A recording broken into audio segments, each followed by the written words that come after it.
Buenas tardes, estudiantes de séptimo grado. Les saluda el profesor Roger Bustillo, docente del área de Ciencias Naturales. Para este fin de semana en la clase de Ciencias Naturales vamos a estudiar el tema características de los seres vivos. Todos los seres vivos, independientemente de su tamaño, forma, complejidad, presentan características comunes que permiten diferenciarlo de los cuerpos sin vidas y también permite diferenciarlo con otros seres vivos. Dentro de las características más importantes que presentan los seres vivos están las siguientes: estructura y organización, crecimiento y desarrollo, respuesta a estímulo o irritabilidad, la homeostasis, el metabolismo, nutrición, respiración, reproducción y adaptación. A continuación vamos a explicar cada una de ellas. Comenzamos con la número 1, la organización. Pues la organización se refiere a la complejidad interna de los seres vivos. El nivel más simple o sencillo donde los organismos se organizan en la célula. En la imagen tenemos varios niveles de organización, comenzando con el nivel atómico, donde aquí hablamos de los átomos, de las subpartículas atómicas.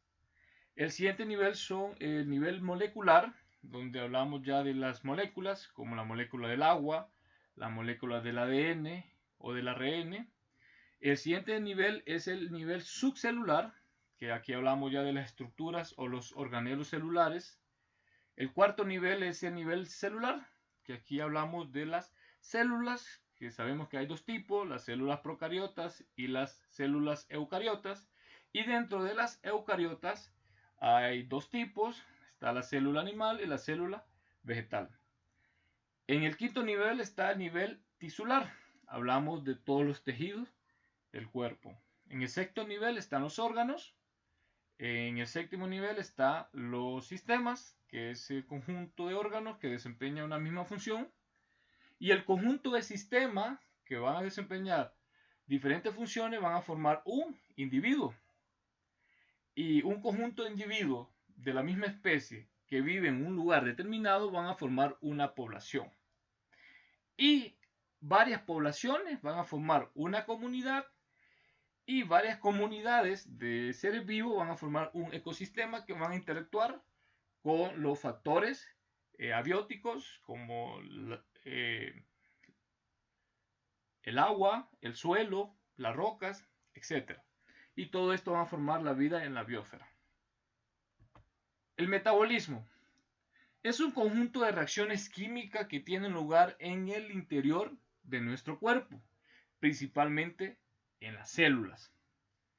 El metabolismo transforma la energía que contienen los alimentos que nosotros ingerimos y los convierte en el combustible que necesitamos para para llevar a cabo todas las actividades que nosotros queramos realizar. Por ejemplo, nos permite crecer, nos permite movernos, nos permite pensar, etc. Cuando nosotros ingerimos un alimento, el cuerpo absorbe todos los nutrientes o componentes del mismo y los utiliza como energía para que el cuerpo pueda realizar funciones como respirar, caminar, etc. Tenemos dos tipos de metabolismo. Tenemos el anabolismo o llamado metabolismo constructivo y tenemos el catabolismo o metabolismo destructivo. El anabolismo consiste en fabricar y almacenar. Es la base de crecimiento de nuevas células. Es por ello que se llama metabolismo constructivo. Ayuda al crecimiento de nuevas células. También ayuda al mantenimiento de los tejidos corporales y la creación de reserva de energía para el uso futuro. En cambio, el catabolismo es el proceso mediante el cual se produce la energía necesaria para realizar todas las actividades vitales. Y aquí tenemos nosotros la imagen, ¿no? Tenemos que a partir de sustancias simples más energía podemos formar sustancias más complejas. Y el catabolismo es lo contrario. A partir de sustancias o moléculas más complejas, nosotros podemos desintegrarla en sustancias o moléculas más simples y a la vez producir energía. Irritabilidad es la capacidad de todos los seres vivos para reaccionar o responder ante un estímulo externo. ¿Cuáles son estos estímulos? La luz, la presión, la temperatura o la composición química del suelo, el agua o el aire. ¿Cómo nosotros reaccionando? Llevando a cabo un movimiento. Por ejemplo, si yo coloco mi mano sobre una superficie caliente o con alta temperatura, pues inmediatamente la voy a quitar, ya que mi cuerpo o mi mano no va a soportar esa alta temperatura, entonces la quito. Otro ejemplo sería si yo estoy en un campo abierto o estoy en la playa y paso 2-3 horas bajo el sol, va a llegar un momento que mi cuerpo no va a soportar tanta radiación solar. Entonces me voy a ir a la sombra para que ya no me esté dando los rayos del sol. Existen dos tipos de estímulos. Están los estímulos externos y los estímulos internos. Los externos provienen desde el exterior o en el ambiente donde se desarrolla un organismo. Y los internos se producen en el interior del mismo organismo. Un estímulo externo sería la luz. Y un organismo interno, por ejemplo, sería la ansiedad o el hambre. La reproducción. La reproducción es un proceso biológico mediante el cual se originan nuevos individuos semejantes a sus progenitores. En los seres vivos se observan dos tipos de reproducción. La reproducción asexual y la reproducción sexual.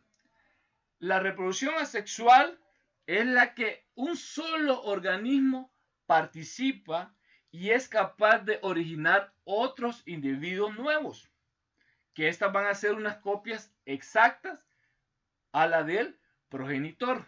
O sea, va a tener las mismas características a su progenitor.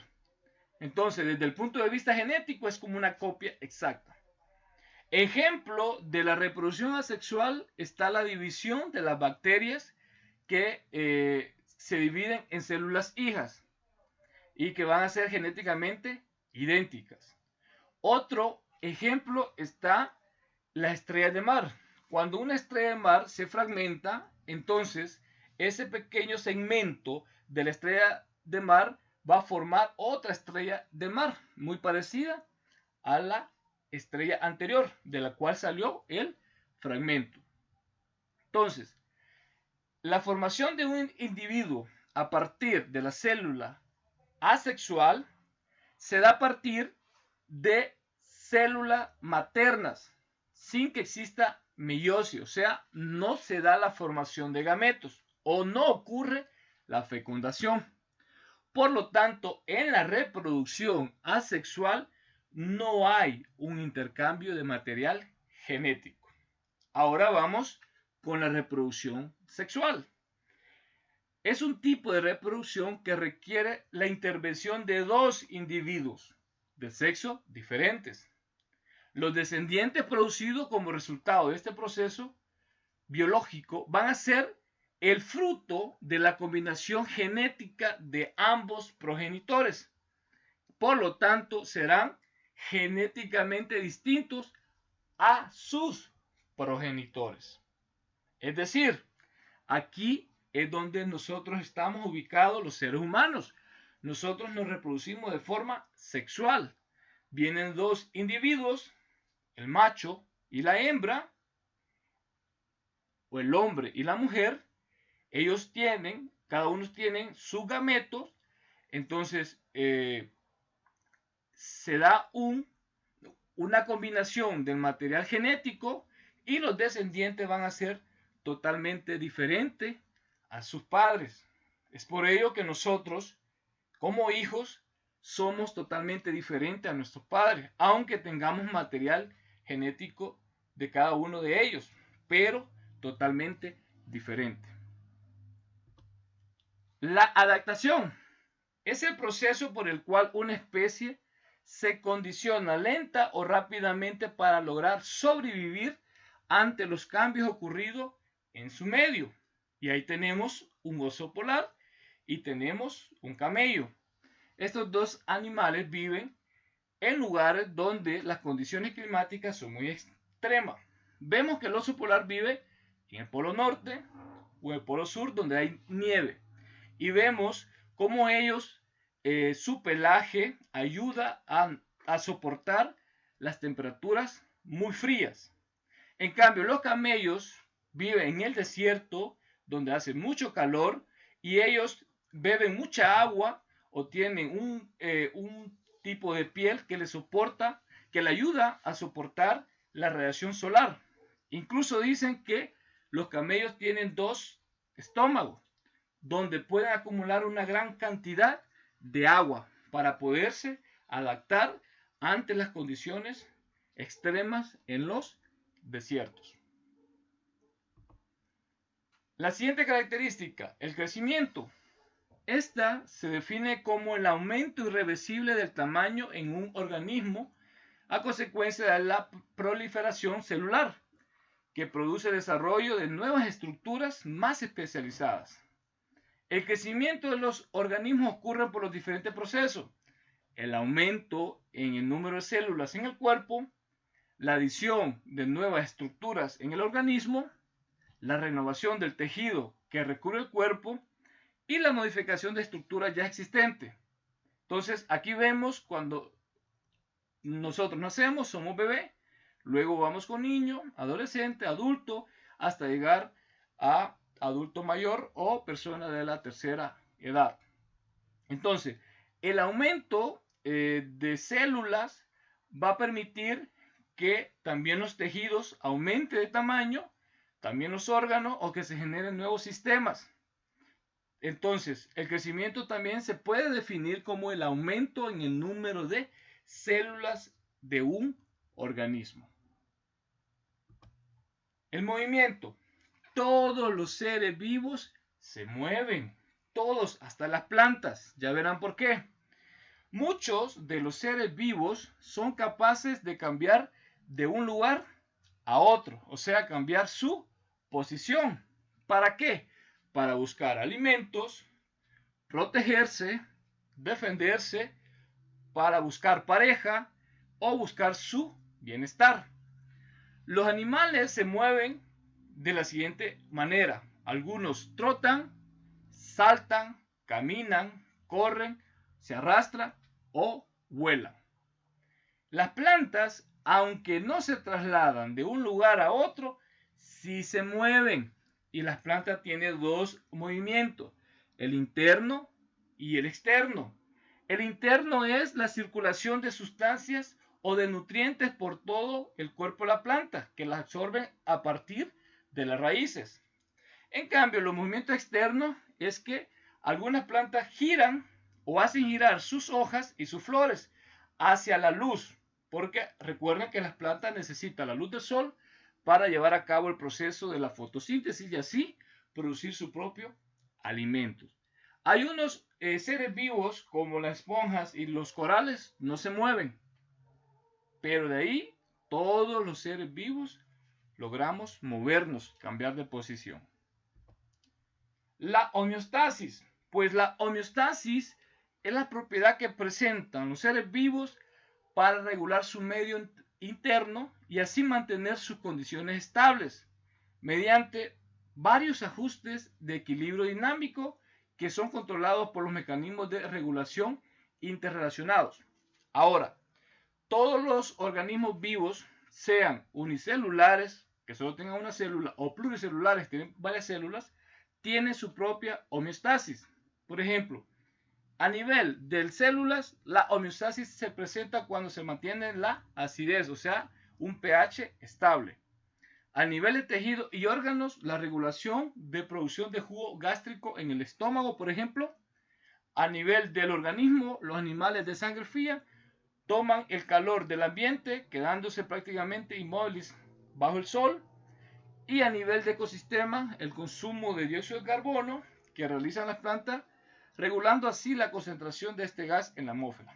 Veamos, nosotros los seres humanos, cuando el cuerpo detecta un aumento de temperatura, entonces el mismo organismo, para mantener un equilibrio interno, produce sudor y así ayuda a bajar la temperatura. O cuando éste presenta o detecta un bajón de temperatura, entonces produce los calambres para así calentar o ayudar a calentar nuevamente el cuerpo y mantenerse a una temperatura estable, que son los 37 grados centígrados. Bien, hasta ahí hemos estudiado las características de los seres vivos. La asignación número 1 va a consistir en lo siguiente. Van a elaborar un cuadro sinóptico de las características de los seres vivos. Yo aquí ya le doy el modelo. Entonces, características de los seres vivos, y van a escribir ustedes cada una de las características en estos cuadros. Yo ya le doy el formato o el modelo. La siguiente asignación será que van a redactar un concepto de las características de los seres vivos desarrollando la siguiente sopa de letra. ¿Qué significa? Va a encontrar en la sopa de letra las características que hemos estudiado, las van a escribir y las van a definir, o sea, las van a explicar mediante un concepto, cada una de las características que ustedes encuentren en la sopa de letras.